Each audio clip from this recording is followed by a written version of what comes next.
Hey everyone, it's Cal from Dirty Weasel, and the Bethesda presentation of Starfield at E3 has come and gone.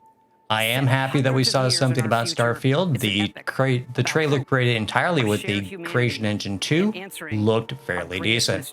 However, I am still left with some questions and observations.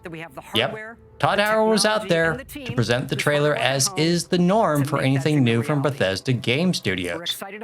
But is it just me, or did he not have much to say about the game itself? Usually, he has more to say other than all the happy talk that we did get, which I'm sure is partly due to time limitations from his new Microsoft overlords. Still, I'm thinking it's also a matter of the Xbox PR team wanting to preempt any damage control because, let's face it, not everything that exits Todd's mouth goes over so well.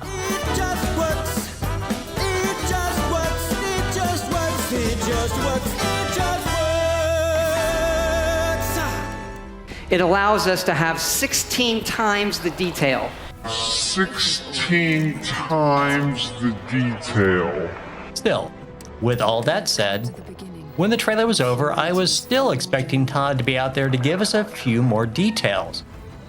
And when he wasn't, I was feeling a bit dissatisfied. I'm sure many of you felt the same way. We just wanted to know more. Luckily for us, about the same time as E3, Todd Howard went to the Washington Post and the UK Star Telegraph, or is it just the UK Telegraph, and did interviews for both of them's publications regarding Starfield. As you can see, the Telegraph is behind a paywall. Fortunately for us, PC Gamer magazine put together all the pertinent information for us so we can kind of go over step by step what we're seeing here. Okay, so first thing I noticed was, it's like Skyrim in space! No, it's not like that at all. At least I hope it's not like that. I think this is marketing gimmick. I think that they're playing off the popularity of Skyrim to say, oh, it's like that game that we did 12 years ago. It's called Skyrim. Everyone loves that game, Skyrim, right? Yeah, everyone loves Skyrim. So that's kind of just marketing thing. But I think that there is some valuable information here. It kind of tells us it is going to be a third-person, first-person game. We know it's the Creation Engine. It's going to be third-person, first-person, RPG, and it's going to be like Skyrim. It's going to be a typical Bethesda game. Next thing up, it's a bit of a hardcore RPG. And Todd goes on to say, it's a bit more hardcore of a role-playing game than we've done. It's got some really great character systems, choose your background, things like that. We're going back to some things we used to do in games long ago that we felt we really let players express the character they want to be. Well, that harkens back to the thought of, and it's even mentioned here about Fallout 4. Fallout 4's RPG system and character progression was really poor. It was horribly bad. It really let me down. And I think that when they say things that they've done in the past long ago, I think about Oblivion. Really, I do. Choose your character type, distribute some stats, and really kind of set up your character for what you think it should be. And I'm kind of on board with that. If they go back to putting more RPG elements in there, more point distribution, skill checks. Hey, maybe skill checks would be a way to go.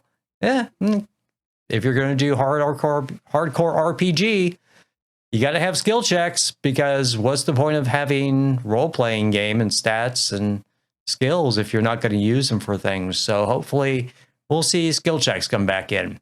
Hopefully we'll get back to that. There will be alien races. Okay.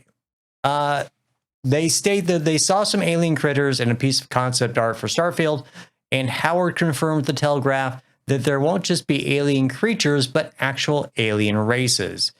And that begs a question. I think the author here misses the point, and where he says, surely there will be alien races the way Skyrim had Argonians and Khajiit.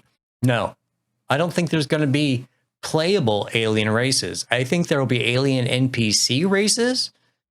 I think we're just going to be playing humans in the same way that Fallout 4 and Fallout 3 and New Vegas had just regular human player characters, but you could not play super mutants. You could not play ghouls.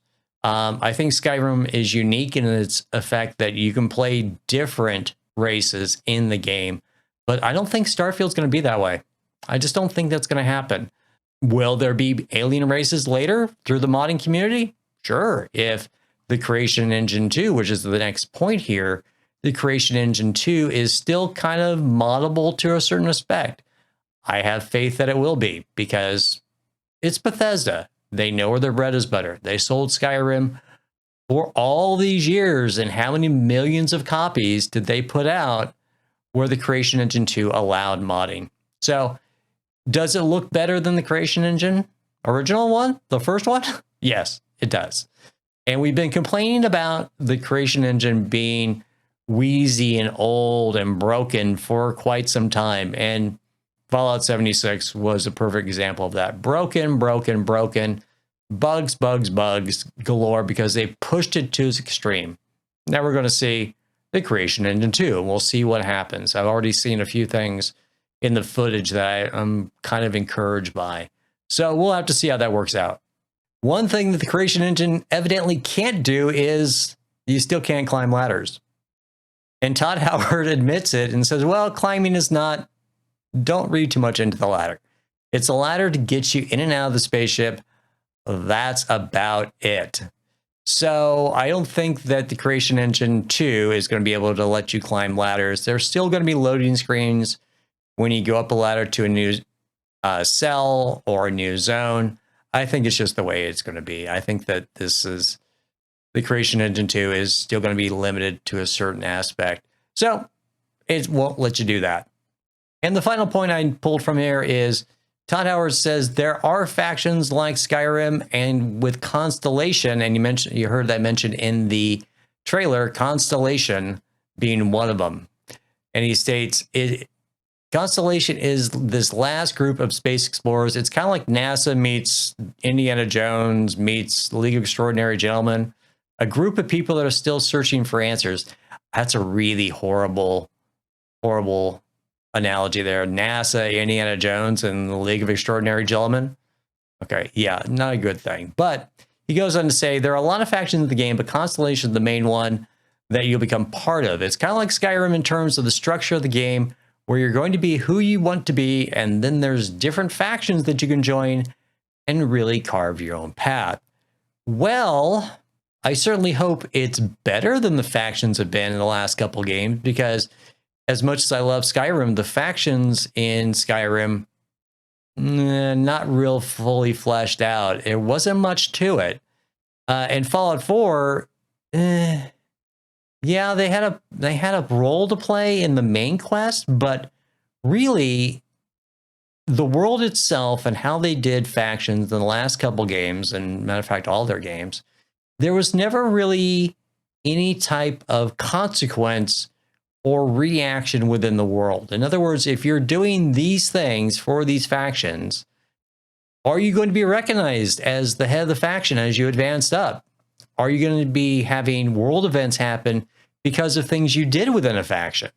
That's what we really want to see. And I hope that Starfield gets it right and they add more into it. It sounds like, well, I don't know what it sounds like. I shouldn't speculate. But anyways, that's all I've got. That's the main important points. The rest of the article talks about cheese sandwiches and buttons and things like that. So I would encourage you guys to read the articles that I will post. I'll post the Washington Post article and this PC Gamer magazine article at the bottom so you can see it. But anyways, I think that it provides some good information, and we're all kind of information starved right now. So thanks for watching. My name's Cal. I'm from Dirty Weasel, and I'm signing off.